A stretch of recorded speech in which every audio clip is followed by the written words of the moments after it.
তো আজকে ভিডিওটা সম্পূর্ণ না টেনে ভিডিওটা দেখার জন্য অনুরোধ করা হলো, এবং যারা আমার চ্যানেলটিতে এখনো সাবস্ক্রাইব করেননি অবশ্যই সাবস্ক্রাইব করে নেবেন। যাই হোক, আজকে আমি যে কথাগুলো বলতে চাচ্ছি সেদিকেই কথাগুলা নিয়ে যাচ্ছি, কারণ বাংলাদেশের সুপারস্টার শাকিব খান এবং নিশো এবং সিয়ামের যে নতুন 3টি ছবি বরবাদ, দাগি এবং জঙ্গি, এই জঙ্গলি সিনেমা, এই 3টা সিনেমা সম্পর্কে আজকে কথা বলবো আমি। বাংলাদেশের ইতিহাসে 2025 সালের সবথেকে বিগ বাজেটের সিনেমা বরবাদ। বরবাদের প্রথম সপ্তাহে হল সংখ্যা ছিল 120, দ্বিতীয় সপ্তাহে হল সংখ্যা ছিল 120 এবং তৃতীয় সপ্তাহে এসে হল সংখ্যা হয়েছে 121। এই টোটাল 365টি হল পেয়েছে বরবাদ সিনেমা। 365টি হল পেয়েছে বরবাদ সিনেমা, যা বাংলার ইতিহাসে এই প্রথম। আর বাংলাদেশের ইতিহাসে এই বরবাদ সিনেমার যত কোটি টাকা বাজেট হয়েছে, সেই বাজেটের দিক থেকেও বাংলাদেশের সিনেমার মধ্যেই এই বরবাদই প্রথম এত কোটি টাকা বা এত বিগ বাজেটের একটি সিনেমা, যেখানে মেগাস্টার শাকিব খান অভিনয় করেছে। একদম সকলকে বরবাদ করে দিয়েছে এই বরবাদ সিনেমা।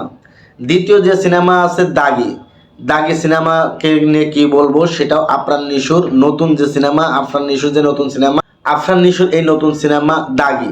দাগি অত্যন্ত ভালো সিনেমা, অত্যন্ত মানে যত্ন সহকারে পরিচালক এটি তৈরি করেছেন। এই দাগি সিনেমা, এটা নতুন একটি গল্প, যেটা আফরান নিশোকে মানুষ নতুন করে চিনতে পেরেছে। আর এই আফরান নিশোর নতুন যে সিনেমা দাগি, এই দাগির প্রথম সপ্তাহে হল সংখ্যা ছিল 14, দ্বিতীয় সপ্তাহেও হল সংখ্যা ছিল 14 এবং তৃতীয় সপ্তাহে এসে হল সংখ্যা হয়েছে 15। এই টোটাল হল সংখ্যা 43। দাগি সিনেমার টোটাল 43টি হল সংখ্যা, 3 সপ্তাহে যৌথ হল সংখ্যা 43।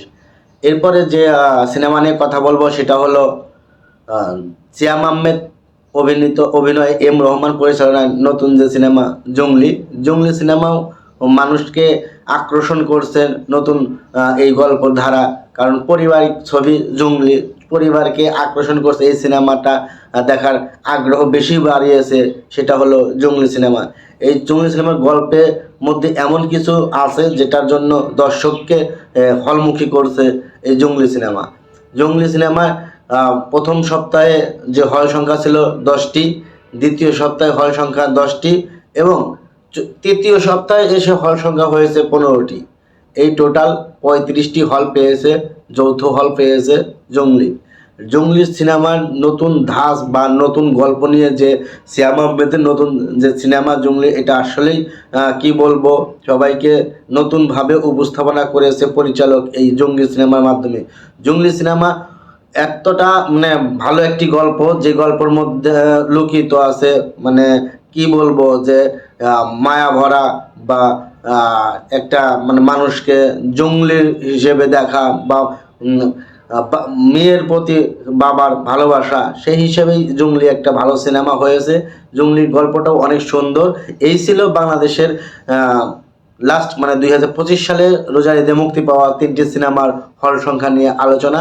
তো যারা এখনও আমার চ্যানেলটি সাবস্ক্রাইব করেন না অবশ্যই সাবস্ক্রাইব করবেন এবং পাশে থাকা বেল আইকনটি বাজিয়ে রাখবেন, কারণ নতুন কোনো ভিডিও পেতে বা নতুন কোনো ভিডিও এলে নোটিফিকেশন আপনার কাছে সবার আগে চলে যায়। তো সবাই ভালো থাকবেন, সুস্থ থাকবেন, দেখা হবে নতুন কোনো ভিডিওতে। আল্লাহ হাফেজ।